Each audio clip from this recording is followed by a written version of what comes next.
14వ తేదీ జూలై నెల 2025వ సంవత్సరం. ఈ రోజు దేవుని వాగ్దానము. కీర్తనలు 85వ అధ్యాయము 12వ వచనము. యెహోవా ఉత్తమమైన దానిని అనుగ్రహించును.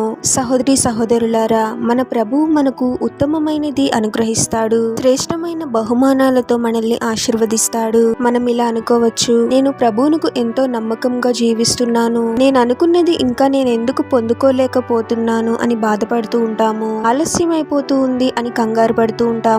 మనకు ఆలస్యంగా అనిపించొచ్చు, కానీ సరైన సమయంలోనే ప్రభు మనకు అనుగ్రహిస్తాడు. మన దృష్టిలో అది ఆలస్యమైనప్పటికీ ఎంతో శ్రేష్టమైన బహుమానాలతో మనల్ని ఆశీర్వదిస్తాడు. మీరు పొందుకోని వాటి గురించి లేదా పోగొట్టుకున్న వాటి గురించి బాధపడద్దు. అది ఉద్యోగమైన, ధనమైన, వస్తువైన, మనిషైనా. యోబు కూడా సమస్తాన్ని పోగొట్టుకున్నాడు, కానీ అటువంటి సమయంలో కూడా ప్రభువునకు నమ్మకంగా జీవించాడు. చివరకు ప్రభువు యోబుని రెండింతలుగా ఆశీర్వదించాడు. ప్రభు మనల్ని పరీక్షించే ఈ కాలంలో కూడా మనము ప్రభువునకు నమ్మకంగా జీవించాలి. విశ్వాసాన్ని కోల్పోకూడదు. మన అవసరాల నిమిత్తము ప్రభు సన్నిధిలో విశ్వాసంతో ప్రార్థించాలి. ప్రభు తప్పకుండా మన హృదయ వాంఛలను తీరుస్తాడు. తగిన సమయంలో ఉత్తమమైనది మనకు అనుగ్రహించి మనల్ని తృప్తిపరుస్తాడు. ప్రార్థన.